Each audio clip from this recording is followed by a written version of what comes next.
Madame, vous avez rappelé que M. Jean-Pierre Bemba est détenu à La Haye pour des faits commis dans un pays étranger, la République centrafricaine, et vous avez raison.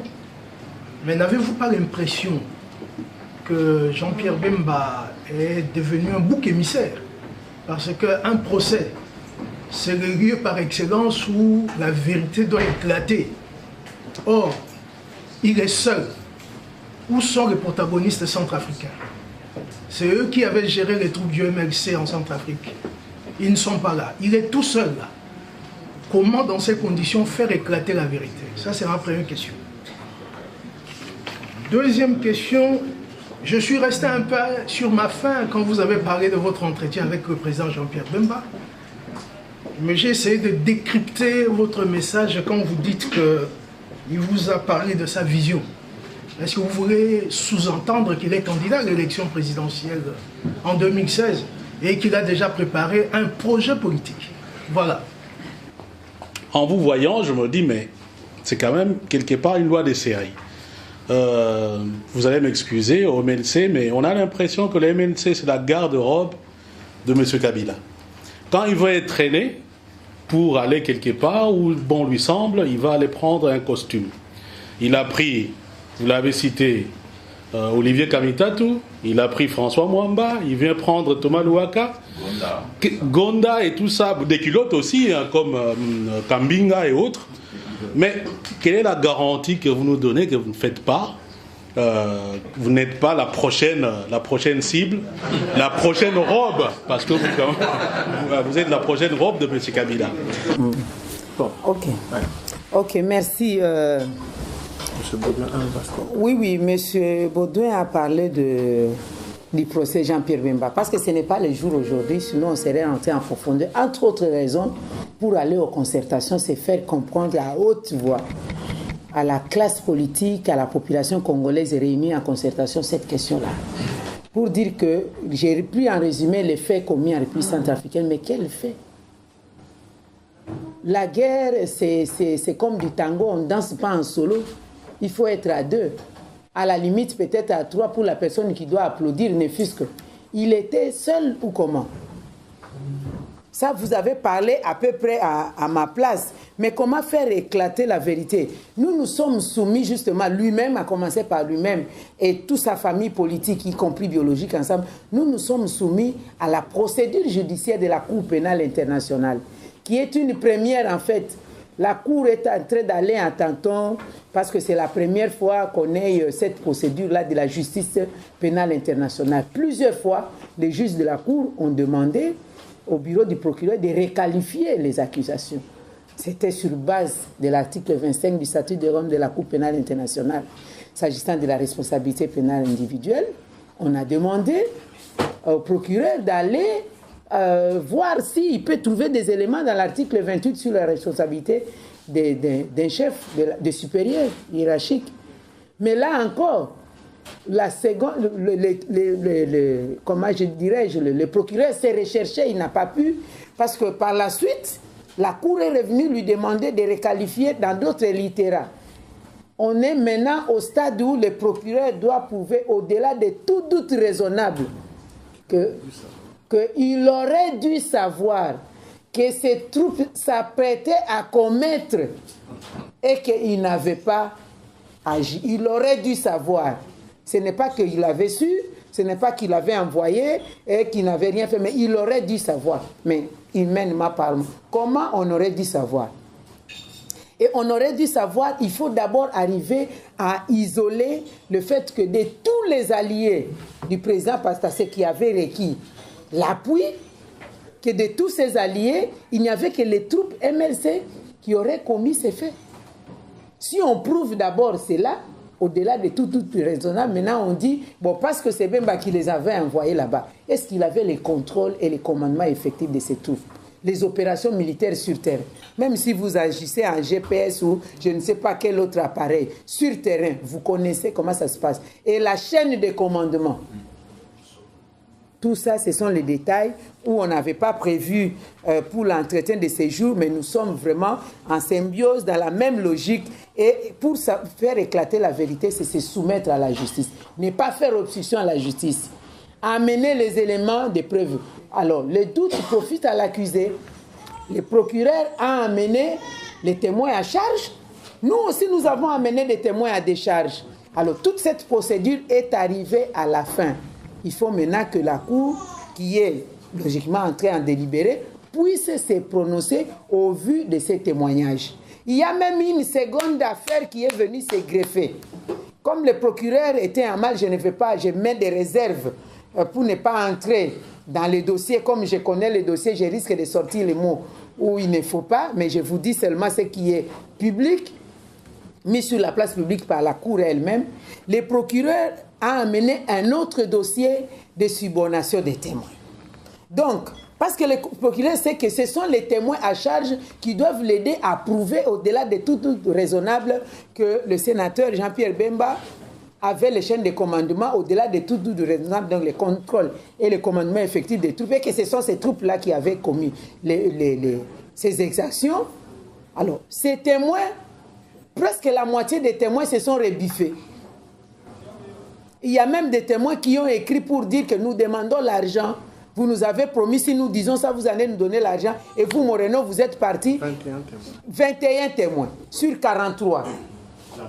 Monsieur Moreno, vous êtes parti. Madame la procureure Fatoumata Bensouda ne nous reçoit pas. On ne comprend pas sur notre situation. Alors que nous avons fait notre part des contrats.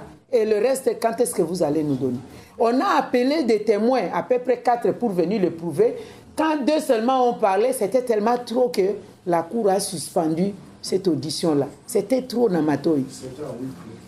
Et on a coupé en 8 clos. Alors, et c'est ce que vous avez vu. Au-delà du fait du bruit qui était autour du deuxième affaire, même notre collègue Babala qui était pris dans des conditions que vous connaissez, les avocats, etc., tous, y compris le sénateur Jean-Pierre Bemba, bénéficient de la mise en liberté provisoire. Et même, souvenez-vous de la première affaire principale, il bénéficie de la mise en liberté provisoire depuis août 2009. Mais cette décision n'a jamais été appliquée faute de pays d'accueil. Ce n'est pas parce que la Cour ne veut pas qu'il sorte, mais il y a des pays qui collaborent seulement passivement pour le transfèrement, mais jamais activement dans le sens d'accueillir. Alors que nous savons, la détention, c'est une exception et la liberté, c'est la règle. Vous avez parfaitement raison.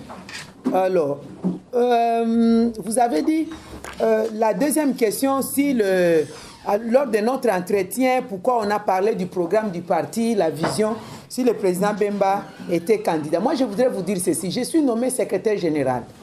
Avant, j'avais mon discours à moi. J'avais ma façon de parler, ça n'engageait que ma personne. Maintenant, je suis secrétaire général du mouvement de libération du Congo. Conformément à nos statuts, je parle au nom du président national. Il ne peut pas y avoir dichotomie de langage. Il est économiste de formation avec longue expérience à avoir géré au sommet de l'État. Moi, je suis diplomate et juriste de formation, mais sur des questions importantes concernant le pays et le parti, si je dois parler au nom du MLC, nous devons avoir le même langage.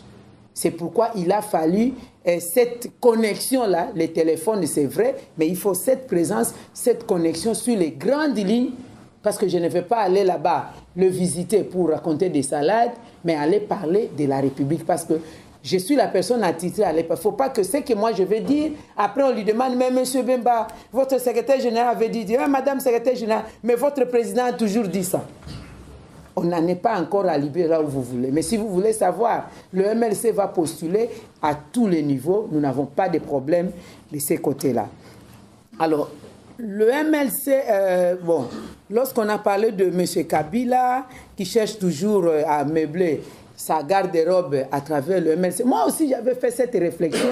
Lors de mon meeting du 20 décembre, j'avais fait un petit calcul de membres du gouvernement et des gens qui sont autour de lui. Ça faisait 15 personnes qui viennent du MLC. Et j'avais dit, tiens, Et ce n'est pas par hasard le président Kabila qui disait qu'il n'avait même pas 15 personnes autour de lui efficaces. Est-ce qu'il n'a pas pensé que le MLC était aussi efficace pour puiser les 15 personnes là-bas? J'ai fait cette réflexion. Mais c'est son droit de s'entourer des compatriotes, mais la manière... Il s'est très mal pris. Si nous avait demandé tout bonnement, nous voulons, j'avais besoin de... Je crois qu'on aurait parlé, mais il a pratiqué le débauchage. Ça n'engage que sa personne. Il a pris les 15, mais les 15 ne sont pas partis avec la bénédiction du MLC et du coup, ils vont perdre l'auréole. Je crains qu'ils vont donner le travail qu'aurait souhaité avoir le président Kabila. En ce qui me concerne, heureusement, il ne met pas de robe. Moi, je suis tranquille. C'est pourquoi je vous ai dit... Je suis imperméable à la corruption. Pour ceux qui m'ont connu, je connais les hauts et les bas des partis politiques. Toute ma vie, j'ai grandi dans ces combats, dans cette lutte. Ce n'est pas en dernière minute, dépassé déjà 50 ans, que je vais cracher sur mon combat. Je suis désolé. S'il veut faire une démarche sur moi, il a toqué à la mauvaise porte.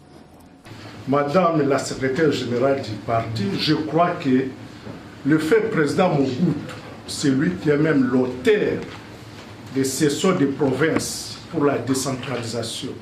Il avait pris comme échantillon la province du Kivu. Vous, en tant que parlementaire, pourquoi on n'a pas créé une commission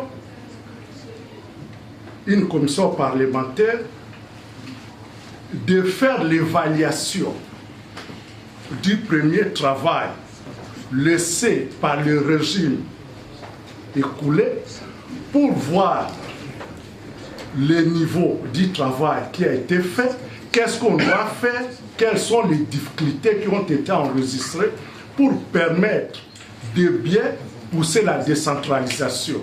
Et directement, le nouveau gouvernement s'est poussé directement à scinder les provinces pour avoir d'autres provinces sans procéder à l'évaluation du premier test. Deuxième question, je serai bref pour ne pas abuser. La question interne, dans l'élan des contraintes sur la conflictualité entre le départ de M. Thomas Louaka, que je vois tout le temps sur les écrans, affiché en face de notre siège. Ça fait maintenant plus de 20 ans que je connais plus Kinshasa. Si je me trompe, vous allez me corriger. En mettant sur l'écran de son bureau le Mbembista. Et ça crée un peu de perturbation. C'est son droit de partir, mais est-ce que l'MNC, étant que responsable en charge, Maman Bazaïba, est-ce que l'MNC, au nom de l'MNC, on va engager des procédures de poursuite contre l'utilisation des logos des MLC? Ok, merci beaucoup. La question de la décentralisation. Pourquoi pas avoir mis en place une commission pour évaluer un peu le projet pilote de Kivu? Vous savez, la manie que nous avons au Congo, c'est de faire les choses quand c'est en votre faveur. En 2006, la constitution qui a été promulguée en 2006 a disposé justement que dans les délais de 3 ans, qu'on puisse mettre en place les nouvelles 26 provinces de manière programmée. Il devait y avoir une loi de programmation qui vient d'être du reste être promulguée il y a quelques jours. Quand je prenais l'avion, la loi était promulguée vers 20 h. Mais depuis 2006 à ce jour, ça fait combien de temps? 9 ans durant. Et du coup, on a commencé à pousser à la décentralisation. Nous sommes aussi en même temps des politiciens et des analystes politiques, des analystes politiques. La loi existe, c'est vrai. Et c'est une bonne chose que d'aller dans un format décentralisé. C'est pour rapprocher les gouvernés aux gouvernants. L'objectif, en son temps, l'objectif du président Mobutu, c'était un objectif économique et social. Mais l'objectif actuel devient politique. C'est à partir du changement des objectifs, c'est là où il y aura des problèmes d'applicabilité et les problèmes d'intériorisation de cela et même de la faisabilité. Je vais m'expliquer. Lorsqu'en son temps, Je crois qu'on se souvient des parents qui quittaient Aru, Kasumbalesa. Notre papa ou notre grand-père est allé faire des démarches pour son numéro matricule à Kinshasa. Et il y passe 5 ans, 6 ans, 10 ans. Il s'est remarié, il a des enfants et puis l'affaire finie, la famille disloquée. Maintenant, il faudrait ramener la décentralisation pour que des procédures administratives, économiquement, on puisse trouver au niveau local. Et les futurs districts, enfin les districts deviendront des futures provinces. Sauf le cas de Bas-Congo. Et actuellement, le Nord Kivu, le Sud Kivu et le Maniema. Alors, maintenant, Kinshasa, c'est la capitale. Alors, maintenant, depuis tout ce temps, on ne l'a pas appliqué parce que ce n'était pas favorable encore. Maintenant que c'est favorable à un pouvoir donné, on doit l'appliquer et vite, vite. Vite, vite, après que quelqu'un ait parlé des Pernati, les Pernati de 2006, des Pernati de 2011. Alors, mais cette personne, comme il est un coach ou je ne sais pas, un président d'un club de football, il est aimé, on ne peut pas l'ôter de là. Il faut décentraliser rapidement. Il y a possibilité maintenant de ne plus le voir là. Ça, c'est l'option politique. Alors, si vous allez dans cette option politique, ça pose problème. Ça pose problème actuellement. Pourquoi? Selon la loi, depuis qu'elle était promulguée, la loi de programmation, au plus tard, dans les 2 semaines qui suivent, il faut mettre en place une commission. Une commission qui va travailler sur la faisabilité des mises en œuvre. En détail, travailler avec le gouverneur de province, travailler aussi au niveau du gouvernement central. Ça fait ensemble dans les 120 jours. Hein. Les tout, ça nous fait à peu près 4 mois. Au plus tard, vers juillet, on doit vibrer au rythme des nouvelles provinces lorsque la commission va présenter son rapport. Alors, comment ça va se passer dans la pratique? Les députés provinciaux actuels, chaque groupe rentre dans son district. Arrivé là-bas, nous pensions en son temps que ça allait être le commissaire de district, le CDD, qui allait convoquer la plénière, mais ça serait les chefs de division, parce que les CDD ont été suspendus, les commissaires de district. C'est eux qui vont convoquer la plénière. Je vais prendre l'exemple quelque part. Prenons le cas de Bandundu. Bandundu, il y a Kwangu, Kwilu et Maïndombe. Alors, si vous êtes dans le Kwangu, tous les députés de Bandundu élus du district de Kwangu vont rentrer. Arrivé au Kwangu, chef-lieu, c'est Baningville, hein? Parce que, non, c'est Kikwiti, parce que Kwilu, c'est... Kwangu, c'est Kenge. Ils arrivent là-bas, donc ils vont convoquer une plénière des députés provinciaux qui seront là ensemble, et ces députés provinciaux mettront en place leur bureau provisoire, le bureau provisoire au bureau définitif, et ces députés vont élire un gouverneur, le gouverneur donc de la province.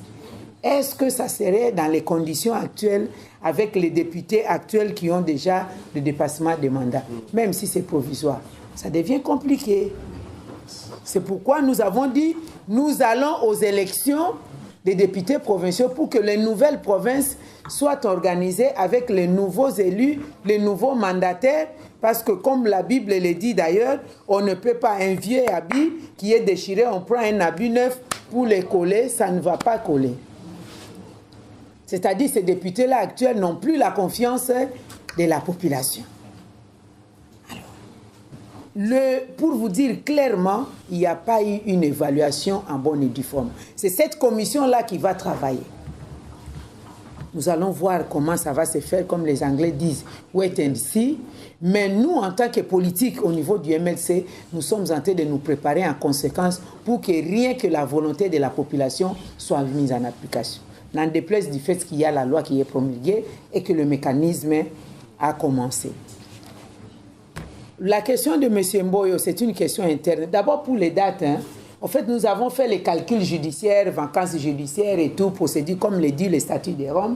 Ça tombe à peu près dans les 15, les 16. Donc cette tranche-là, au plus tard cette période, jusqu'au mois de juin, dans les 3 mois, nous devons avoir déjà une décision qui doit tomber. Aller au-delà de cela, ça sort un peu de l'ordinaire. On est en dehors du cadre de la procédure telle que préconisée par le statut de Rome de la Cour pénale internationale. Voilà. Alors, pour le CNB, Moi, je commence même à avoir peur pour la situation de M. Thomas Louaka. Un jour, une radio périphérique, et Radio Nationale d'ailleurs, m'avait posé la question. Moi, j'ai dit, je ne peux pas concevoir qu'on ait au sommet de l'État, parce qu'on est quand même vice-premier ministre, des personnes aussi affabulatrices. Parce que je sens que c'est de l'affabulation, je sens que c'est de l'immoralité, c'est du snobisme, que de toujours continuer à croire qu'on est toujours membre du MLC, n'en déplaise du fait que vous avez levé une autre option. Et ceux qui sont autour de lui, moi je me demande si on est dans deux planètes différentes. La dernière fois en date, avant de commencer à parler de la CNB d'abord, c'est le comité ou Commission nationale des Bembistes. Comité national des Bembistes ou Commission nationale des Bembistes. Comité national des Bembistes. C'est une création de M. Désiré Mbozi-Wambozi, qui avait les gens comme M. Poka, qui étaient tous des cadres du MLC, un peu comme nous avons aussi la JPBA. Alors, il y avait le Comité national des Bembistes.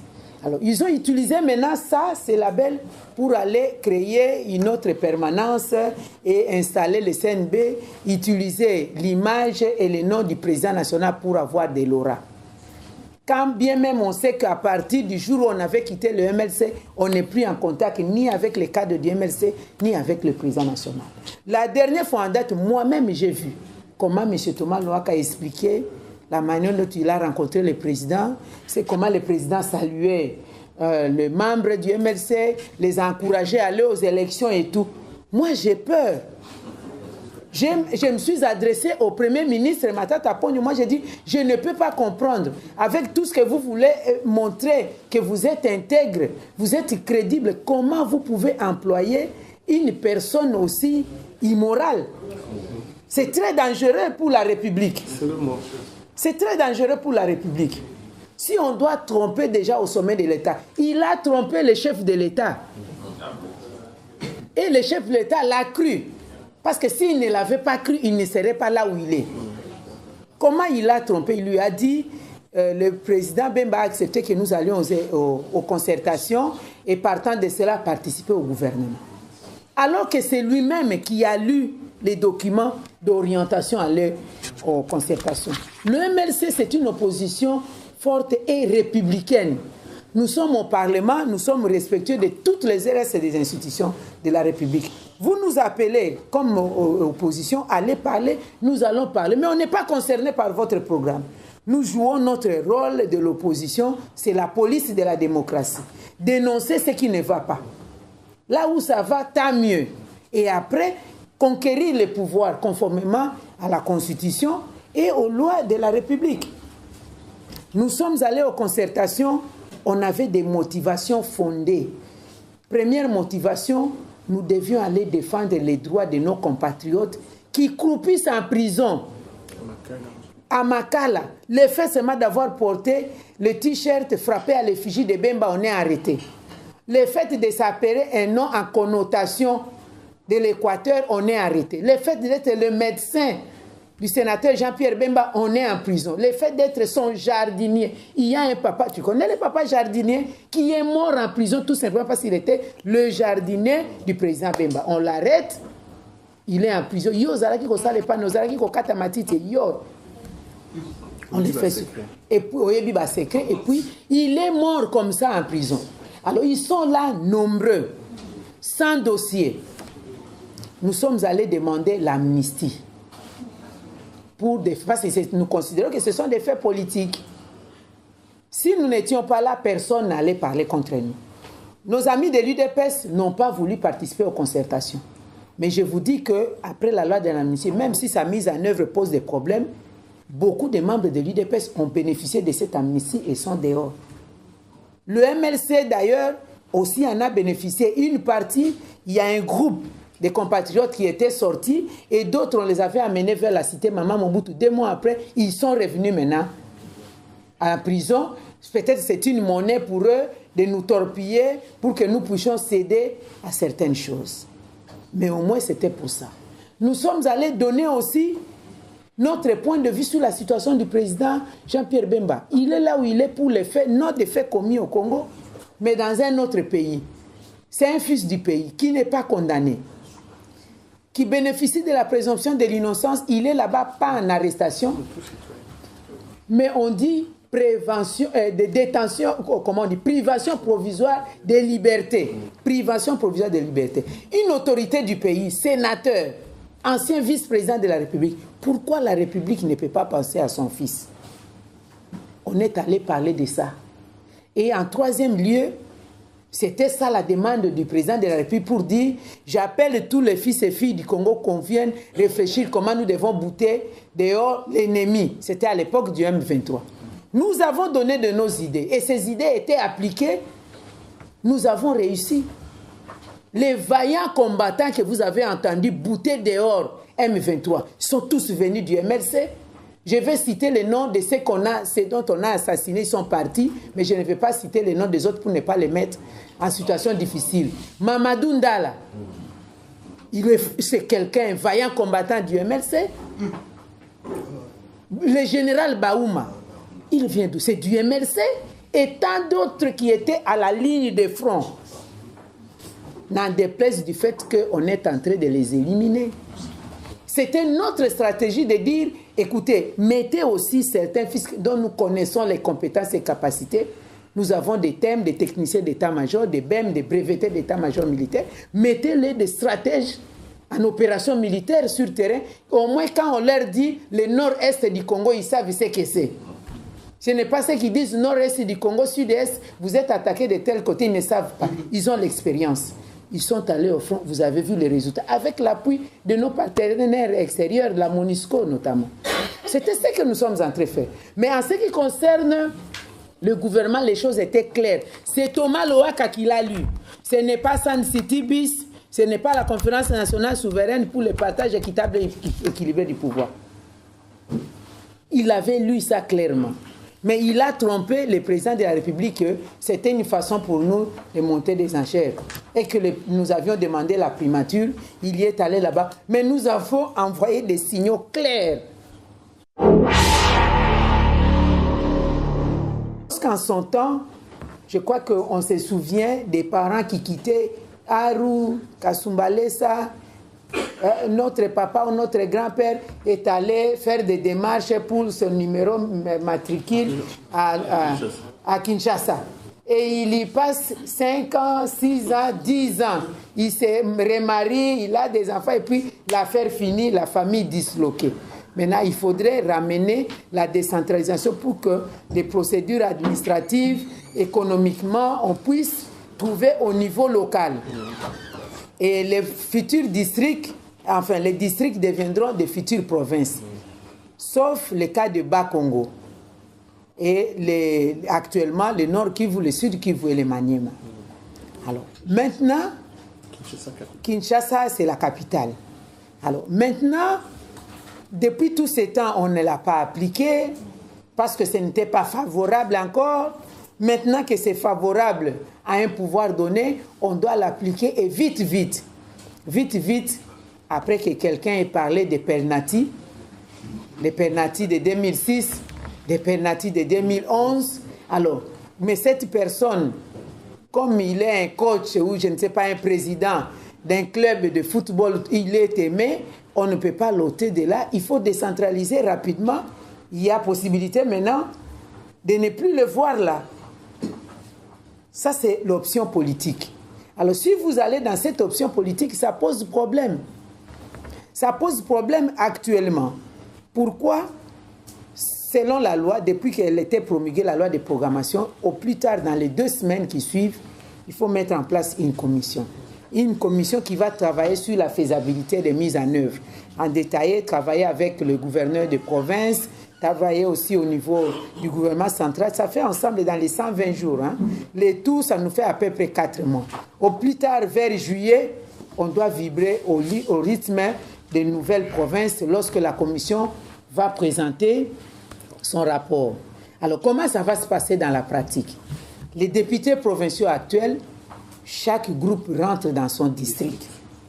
Arrivé là-bas, nous pensions en son temps que ça allait être le commissaire de district, le CDD, qui allait convoquer la plénière, mais ça serait les chefs de division, parce que les CDD ont été suspendus, les commissaires de district. C'est eux qui vont convoquer la plénière. Je vais prendre l'exemple quelque part. Prenons le cas de Bandundu. Bandundu, il y a Kwangu, Kwilu et Maïndombe. Alors, si vous êtes dans le Kwangu, tous les députés de Bandundu élus du district de Kwangu vont rentrer. Arrivé au Kwangu, chef-lieu, c'est Baningville, hein? Parce que, non, c'est Kikwiti, parce que Kwilu, c'est... Kwangu, c'est Kenge. Ils arrivent là-bas, donc ils vont convoquer une plénière des députés provinciaux qui seront là ensemble, et ces députés provinciaux mettront en place leur bureau provisoire, le bureau provisoire au bureau définitif, et ces députés vont élire un gouverneur, le gouverneur donc de la province. Est-ce que ça serait dans les conditions actuelles avec les députés actuels qui ont déjà le dépassement des mandats, même si c'est provisoire? Ça devient compliqué. C'est pourquoi nous avons dit, nous allons aux élections des députés provinciaux pour que les nouvelles provinces soient organisées avec les nouveaux élus, les nouveaux mandataires, parce que comme la Bible le dit d'ailleurs, on ne peut pas un vieux habit qui est déchiré, on prend un habit neuf pour le coller, ça ne va pas coller. C'est-à-dire que ces députés-là actuels n'ont plus la confiance de la population. Alors, pour vous dire clairement, il n'y a pas eu une évaluation en bonne et due forme. C'est cette commission-là qui va travailler. Nous allons voir comment ça va se faire, comme les Anglais disent, wait and see. Mais nous, en tant que politique au niveau du MLC, nous sommes en train de nous préparer en conséquence pour que rien que la volonté de la population soit mise en application. N'en déplaise du fait qu'il y a la loi qui est promulguée et que le mécanisme a commencé. La question de M. Mboyo, c'est une question interne. D'abord pour les dates. En fait, nous avons fait les calculs judiciaires, vacances judiciaires et tout, procédure comme le dit le statut de Rome. Ça tombe à peu près dans les 15, les 16. Donc cette tranche-là, au plus tard cette période, jusqu'au mois de juin, dans les 3 mois, nous devons avoir déjà une décision qui doit tomber. Aller au-delà de cela, ça sort un peu de l'ordinaire. On est en... Tout ça, ce sont les détails où on n'avait pas prévu pour l'entretien de séjour, mais nous sommes vraiment en symbiose, dans la même logique. Et pour faire éclater la vérité, c'est se soumettre à la justice. Ne pas faire obstruction à la justice. Amener les éléments de preuve. Alors, le doute profite à l'accusé. Le procureur a amené les témoins à charge. Nous aussi, nous avons amené des témoins à décharge. Alors, toute cette procédure est arrivée à la fin. Il faut maintenant que la Cour, qui est logiquement entrée en délibéré, puisse se prononcer au vu de ces témoignages. Il y a même une seconde affaire qui est venue se greffer. Comme le procureur était en mal, je ne vais pas, je mets des réserves pour ne pas entrer dans les dossiers. Comme je connais les dossiers, je risque de sortir les mots où il ne faut pas, mais je vous dis seulement ce qui est public, mis sur la place publique par la Cour elle-même. Le procureur a amené un autre dossier de subornation des témoins.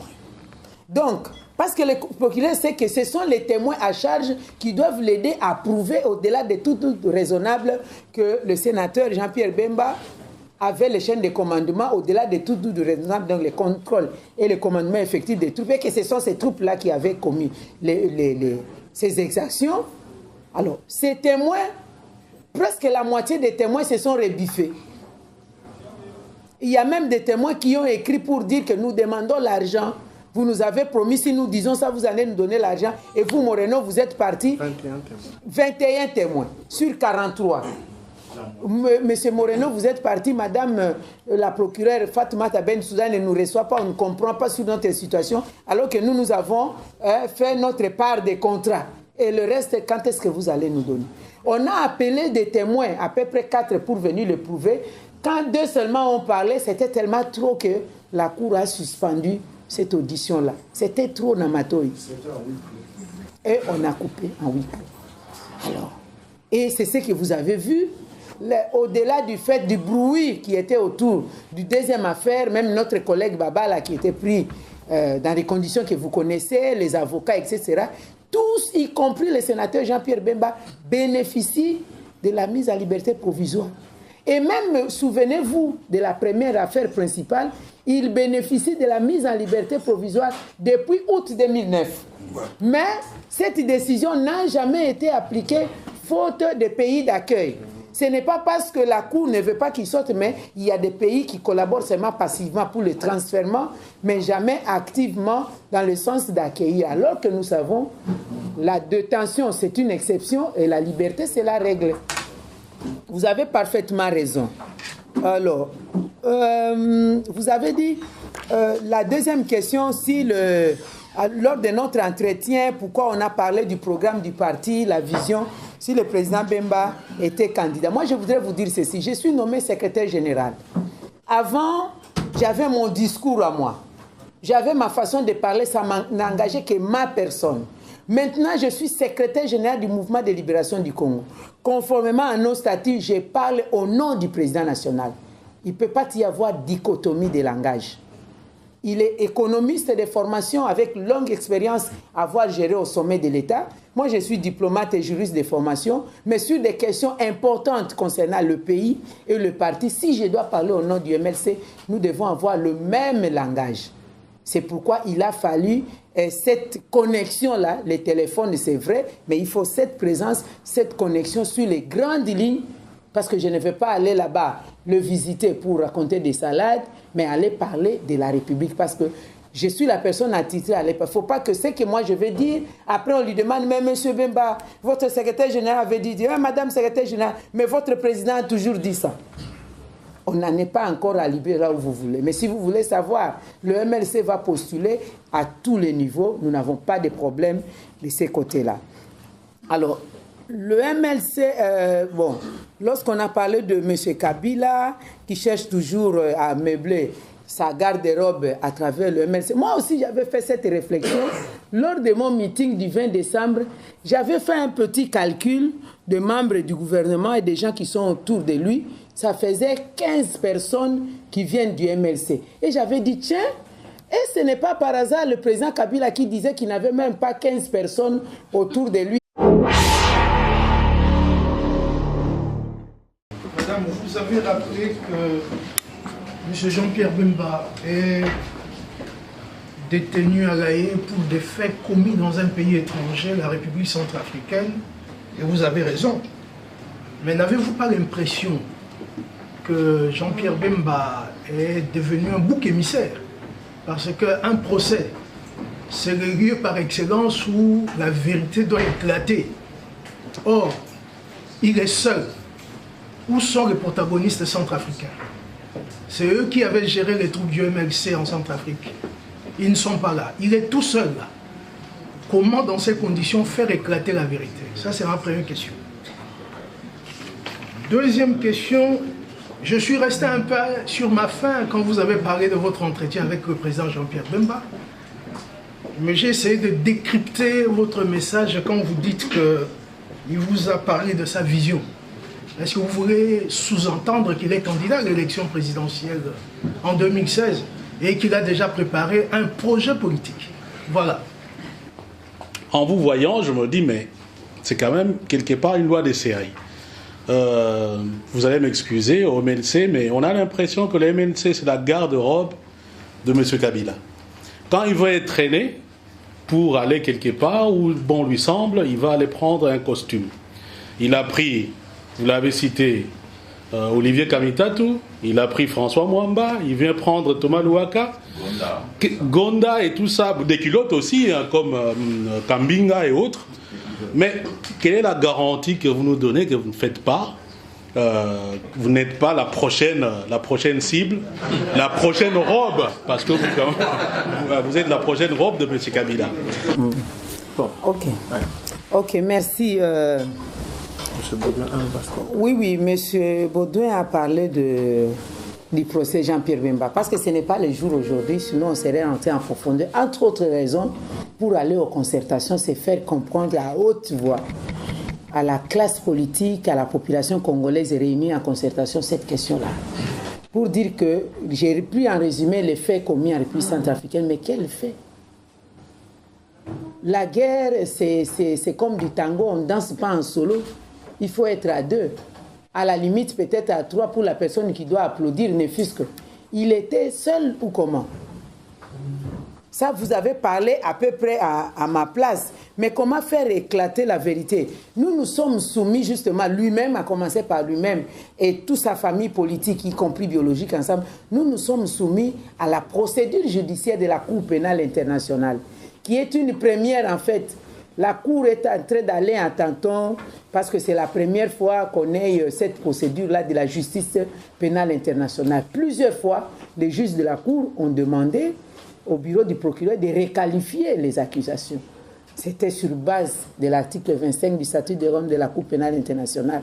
S'agissant de la responsabilité pénale individuelle, on a demandé au procureur d'aller voir s'il peut trouver des éléments dans l'article 28 sur la responsabilité d'un chef, de supérieur hiérarchique. Mais là encore, la seconde, comment je dirais-je, le procureur s'est recherché, il n'a pas pu, parce que par la suite, la Cour est revenue lui demander de requalifier dans d'autres littéras. On est maintenant au stade où le procureur doit prouver, au-delà de tout doute raisonnable, qu'il aurait dû savoir que ces troupes s'apprêtaient à commettre et qu'il n'avait pas agi. Il aurait dû savoir. Ce n'est pas qu'il avait su, ce n'est pas qu'il avait envoyé et qu'il n'avait rien fait, mais il aurait dû savoir. Mais il mène ma parole. Comment on aurait dû savoir? Et on aurait dû savoir, il faut d'abord arriver à isoler le fait que de tous les alliés du président Pastassé qui avaient requis l'appui, que de tous ces alliés, il n'y avait que les troupes MLC qui auraient commis ces faits. Si on prouve d'abord cela, au-delà de tout raisonnable, maintenant on dit, bon, parce que c'est Bemba qui les avait envoyés là-bas, est-ce qu'il avait les contrôles et les commandements effectifs de ces troupes? Les opérations militaires sur terre, même si vous agissez en GPS ou je ne sais pas quel autre appareil, sur terrain, vous connaissez comment ça se passe. Et la chaîne de commandement efficace, est-ce qu'il n'a pas pensé que le MLC était aussi efficace pour puiser les 15 personnes là-bas? J'ai fait cette réflexion. Mais c'est son droit de s'entourer des compatriotes, mais la manière, il s'est très mal pris. Si nous avait demandé tout bonnement, nous voulons, j'avais besoin de... Je crois qu'on aurait parlé, mais il a pratiqué le débauchage, ça n'engage que sa personne. Il a pris les 15, mais les 15 ne sont pas partis avec la bénédiction du MLC et du coup, ils vont perdre l'auréole. Je crains qu'ils vont donner le travail qu'aurait souhaité avoir le président Kabila. En ce qui me concerne, heureusement, il ne met pas de robe. Moi, je suis tranquille. C'est pourquoi je vous ai dit... Je suis imperméable à la corruption. Pour ceux qui m'ont connu, je connais les hauts et les bas des partis politiques.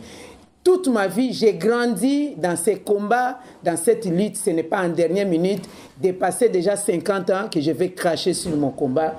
Je suis désolé. S'il veut faire une démarche sur moi, il a toqué à la mauvaise porte. Madame la secrétaire générale du parti, je crois que le fait président Mobutu, c'est lui qui est même l'auteur des sessions de province pour la décentralisation. Il avait pris comme échantillon la province du Kivu. Vous, en tant que parlementaire, pourquoi on n'a pas créé une commission parlementaire de faire l'évaluation du premier travail laissé par le régime écoulé pour voir le niveau du travail qui a été fait, qu'est-ce qu'on doit faire, quelles sont les difficultés qui ont été enregistrées pour permettre de bien pousser la décentralisation.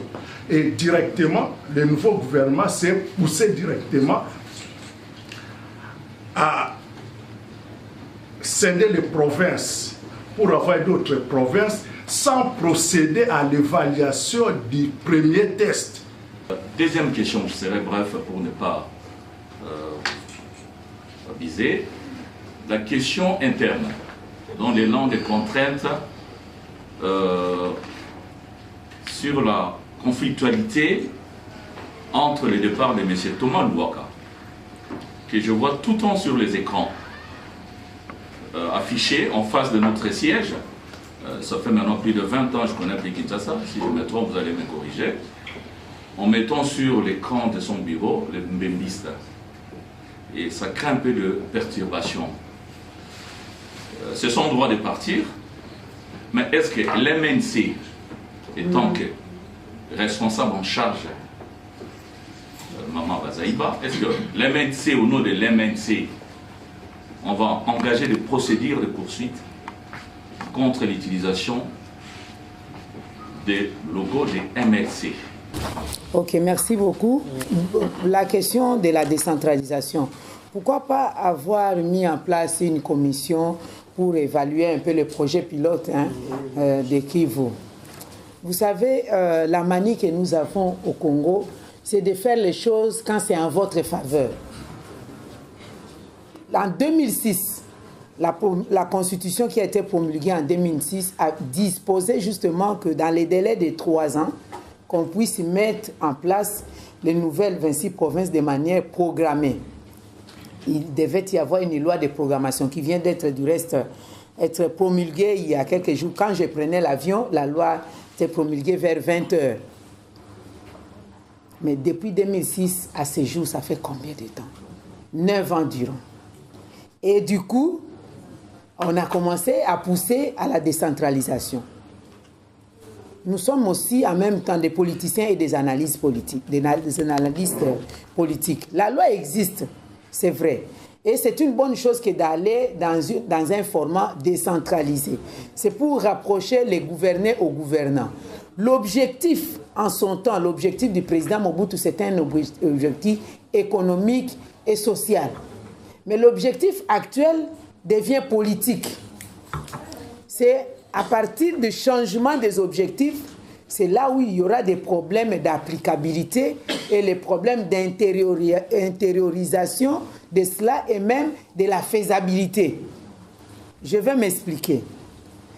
En dehors du cadre de la procédure telle que préconisée par les statuts de Rome de la Cour pénale internationale. Voilà. Alors, pour le CNB, moi, je commence même à avoir peur pour la situation de M. Thomas Louaka. Un jour, une radio périphérique et Radio Nationale d'ailleurs m'avait posé la question. Moi, j'ai dit, je ne peux pas concevoir qu'on ait au sommet de l'État, parce qu'on est quand même vice-premier ministre, des personnes aussi affabulatrices. Parce que je sens que c'est de l'affabulation, je sens que c'est de l'immoralité, c'est du snobisme, que de toujours continuer à croire qu'on est toujours membre du MLC, n'en déplaise du fait que vous avez levé une autre option. Et ceux qui sont autour de lui, moi je me demande si on est dans 2 planètes différentes. La dernière fois en date, avant de commencer à parler de la CNB, CNB d'abord, c'est le comité ou Commission nationale des Bembistes. Comité national des Bembistes ou Commission nationale des Bembistes. Comité national des Bembistes. C'est une création de M. Désiré Mbozi-Wambozi, qui avait les gens comme M. Poka, qui étaient tous des cadres du MLC, un peu comme nous avons aussi la JPBA. Alors, il y avait le Comité national des Bembistes. Alors, ils ont utilisé maintenant ça, ces labels, pour aller créer une autre permanence et installer le CNB, utiliser l'image et le nom du président national pour avoir des lauréats. Quand bien même on sait qu'à partir du jour où on avait quitté le MLC, on n'est plus en contact ni avec les cadres du MLC, ni avec le président national. La dernière fois en date, moi-même, j'ai vu comment M. Thomas Louaka a expliqué la manière dont il a rencontré le président, c'est comment le président saluait les membres du MLC, les encourageait à aller aux élections et tout. Moi, j'ai peur. Je me suis adressé au Premier ministre, Matata Ponyo. Moi, j'ai dit, je ne peux pas comprendre. Avec tout ce que vous voulez montrer, que vous êtes intègre, vous êtes crédible, comment vous pouvez employer une personne aussi immorale? C'est très dangereux pour la République. C'est très dangereux pour la République. Si on doit tromper déjà au sommet de l'État, il a trompé le chef de l'État. Et le chef de l'État l'a cru. Parce que s'il ne l'avait pas cru, il ne serait pas là où il est. Comment il a trompé? Il lui a dit, le président Bemba a accepté que nous allions aux concertations et partant de cela, participer au gouvernement. Alors que c'est lui-même qui a lu les documents d'orientation à aux concertations. Le MLC, c'est une opposition forte et républicaine. Nous sommes au Parlement, nous sommes respectueux de toutes les RS et des institutions de la République. Vous nous appelez comme opposition, allez parler, nous allons parler, mais on n'est pas concerné par votre programme. Nous jouons notre rôle de l'opposition, c'est la police de la démocratie. Dénoncer ce qui ne va pas. Là où ça va, tant mieux. Et après, conquérir les pouvoirs conformément à la Constitution et aux lois de la République. Nous sommes allés aux concertations, on avait des motivations fondées. Première motivation, nous devions aller défendre les droits de nos compatriotes qui croupissent en prison. À Makala, le fait seulement d'avoir porté le t-shirt frappé à l'effigie de Bemba, on est arrêté. Le fait de s'appeler un nom en connotation de l'Équateur, on est arrêté. Le fait d'être le médecin du sénateur Jean-Pierre Bemba, on est en prison. Le fait d'être son jardinier, il y a un papa, tu connais le papa jardinier, qui est mort en prison tout simplement parce qu'il était le jardinier du président Bemba. On l'arrête, il est en prison. Yo, Zaraki ko sale pa, no Zaraki ko kata matite, yo. On les fait secret. Et puis, secret. Et puis, il est mort comme ça en prison. Alors, ils sont là nombreux, sans dossier. Nous sommes allés demander l'amnistie. Parce que nous considérons que ce sont des faits politiques. Si nous n'étions pas là, personne n'allait parler contre nous. Nos amis de l'UDPS n'ont pas voulu participer aux concertations. Mais je vous dis qu'après la loi de l'amnistie, même si sa mise en œuvre pose des problèmes, beaucoup de membres de l'UDPS ont bénéficié de cette amnistie et sont dehors. Le MLC, d'ailleurs, aussi en a bénéficié. Une partie, il y a un groupe de compatriotes qui étaient sortis et d'autres, on les avait amenés vers la cité Maman Mobutu. 2 mois après, ils sont revenus maintenant en prison. Peut-être c'est une monnaie